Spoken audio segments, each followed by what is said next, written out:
Hi everyone, I'm Tiffany Michelle here at 888 Poker Live Sochi. For the very first time, 888 has brought a poker tournament to Russia, and I'm sitting here with native Russian Daria Feshchenko, who I thought we needed to talk to get a little talk Russian to me. We're here in Russia. If you've never played in Russia at home, I think there's some things we need to learn about things you should and maybe shouldn't say at the table. So Daria, what's one thing every poker player needs to know in Russian how to say at the tables?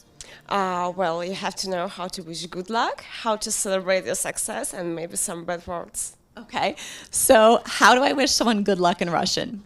Удачи. Удачи. Is that good? Удачи. Удачи. Closer.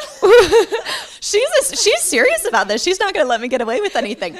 Okay, that's good luck.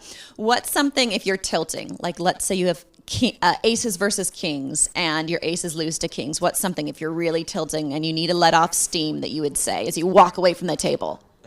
What kind of words can I use? Well, tell me in Russian. Teach me how to say it in Russian. I'm trying to find something more polite. No. We don't want polite. Give us the Russian, like... Bad words? Really Sure. bad words? We'll bleep it. Блядь? Blaise? Did I say that right? Blaise? Very bad word, no. I have no idea what this means, but based on Daria's face, like this is very naughty. Blaise? Blaise?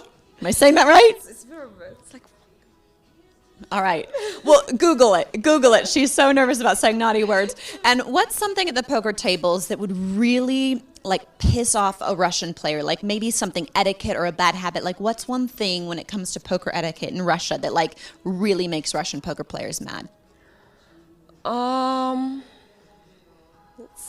Like calling the clock or taking too long or do people like kind of, prod at each other? Yeah, maybe taking too long time. It's more like for a creative there when everybody's so slowly or sitting with this one boring face, somebody can start to complain. But first of all, they start to argue because of hands, like they're teaching each other. Nobody knows what they're doing, but start to teach, start to argue, and if somebody beats somebody, they're also like take it super personally. All right. Well, there you have it. Daria Feshchenko is talking Russian to you, giving you her do's and don'ts at the poker tables. I'm Tiffany Michelle. We're here at 888 Poker Live Sochi, and you're tuned into PokerNews.com.